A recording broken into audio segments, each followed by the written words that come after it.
Hey everyone, welcome back. We just finished our first road trip in our Subaru Forester. And if you can remember a couple of videos back, I asked about installing mud flaps on the car. Well, we actually did that, or I actually did that before we left for Buffalo. I installed the WeatherTech mud flaps as well as a bumper protector for the rear of the car. Um, they look really, really nice.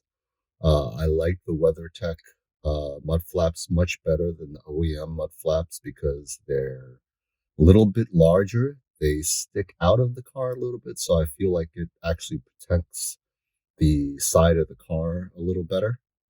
They were a little hassle to install, but I didn't need to drill or anything. Um, so here's what they look like.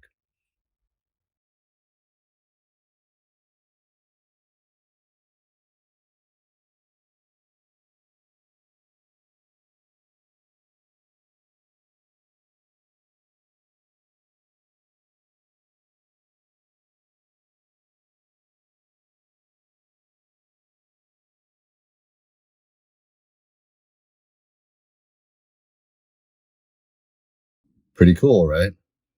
So I do have to say something, in the name of being not too handyman.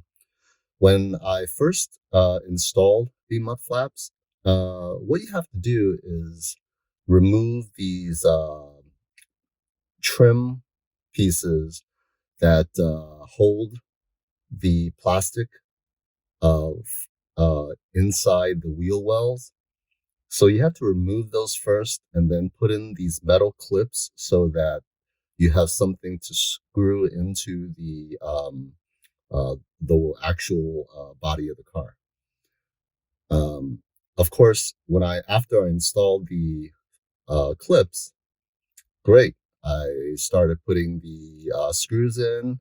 I'm about halfway tightening the screws on one of the wheel wells when I realized I think I forgot something. I actually forgot to put on the mud flap before I started screwing the screws. There you go. Not too handy, man.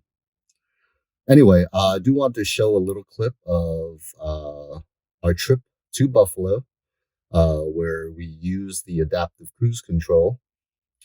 It was a bit of a surprise. It actually does a little more than I thought it would. Anyway, enjoy the clip. And again, smash that like button if you wouldn't mind. And if you're enjoying this content and how ridiculous I am with trying to actually do handy stuff, please subscribe to my channel. See you soon. Okay, so on our trip to Buffalo, it's the first time we used the new adaptive cruise control on the Subaru Forester. I think the last time we owned a car was our Honda Accord back in '98, and cruise control was just cruise control. Now we all hear about adaptive cruise control, and I never really looked into it that much because I'm not that much of a car person. But now that we've got it, it's actually pretty cool.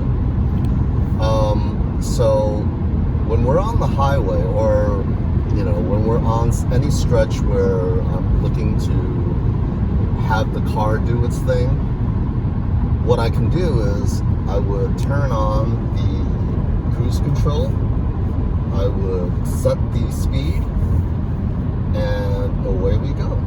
Now, the interesting thing, I knew that it had some special features, like being able to slow down and speed up when there's a car in front of us or whatever.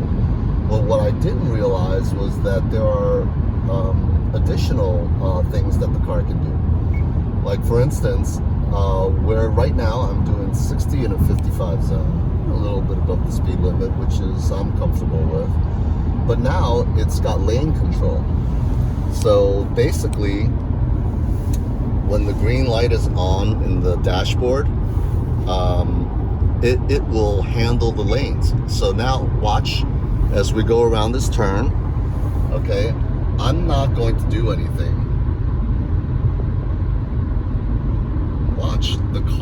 actually goes around the curve all by itself.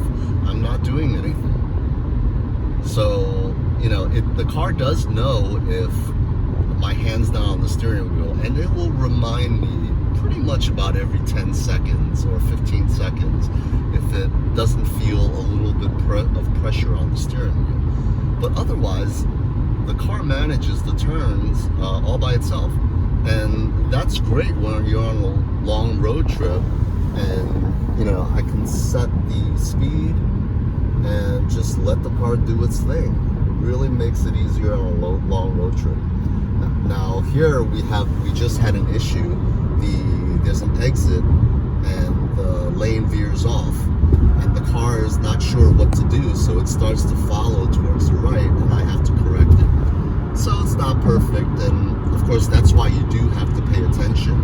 But for the most part, when you're on the road, you can just let it do its thing, and that's pretty incredible. So that's all I've got for adaptive cruise control. I really enjoy it. I think there are still some kinks that need to be worked out, but for the most part, on long road trips, it's going to make things a lot easier. Cool. See you later.